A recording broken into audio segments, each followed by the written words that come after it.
Alors maintenant c'est parti pour les tableaux, on va voir une première découverte des tableaux et les méthodes qui sont associées qui peuvent être très intéressantes. C'est parti pour notre tableau, on y va, let tableau est égal, ici on va écrire 1, 2, 3, 4 et 5 par exemple, ok? Donc on écrit des crochets, à l'intérieur de ces crochets on met des valeurs, c'est un tableau, et ici donc on a mis des valeurs donc, qui sont des chiffres qui vont de 1 à 5, très bien. Comment on fait pour accéder à une valeur ici? Eh bien regardez, je vais loguer tableau, j'ouvre les crochets, et par exemple, alors tableau, comme ça c'est mieux, tableau, j'ouvre les crochets, et qu'est-ce que je dois écrire si j'ai envie d'accéder à cette valeur-là? À la troisième valeur, qui a aussi la valeur 3 du coup. Eh bien, est-ce que je vais lui mettre 3 ici? Tableau de 3. Hop, ça va me donner 4. Pourquoi ça me donne 4 ici? Parce que je suis en train de jouer avec l'index ici. Je suis en train de demander la valeur qui correspond à l'index 3. Mais qu'est-ce que c'est que cet index? Eh bien, regardez ce que c'est en fait. Dans un tableau, on commence à l'index 0. Alors, hop, 0. Et ensuite, il va y avoir 2. Alors, 1, 2, 3, etc.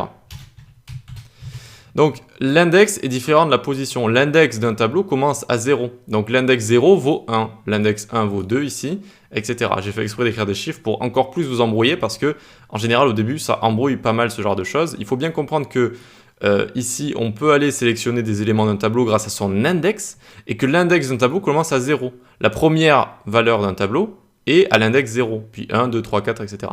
Et donc, c'est pour ça qu'ici, je mets 3, et bien ça correspond à 4 ici. Ça correspond à la valeur 4. Ok? Donc ça, c'est l'index, c'est très important, c'est différent de la position qu'il y a d'un élément dans le tableau. 4 ici, cette valeur est à la 4e position, mais elle est à l'index 3. Donc pour moins s'embrouiller au début, vous pouvez par exemple utiliser A, B, C, etc. Ça permet de s'embrouiller un petit peu moins comme ça. D'accord? Et donc ça permet de comprendre. Alors qu'est-ce que j'ai fait ici? Tac, C, D, nickel. Et donc ici, A est à l'index 0, B est à l'index 1, C à l'index 2, etc., etc.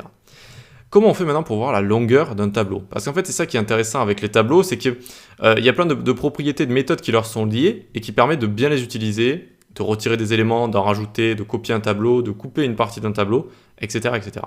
Donc ici, on va utiliser la propriété length.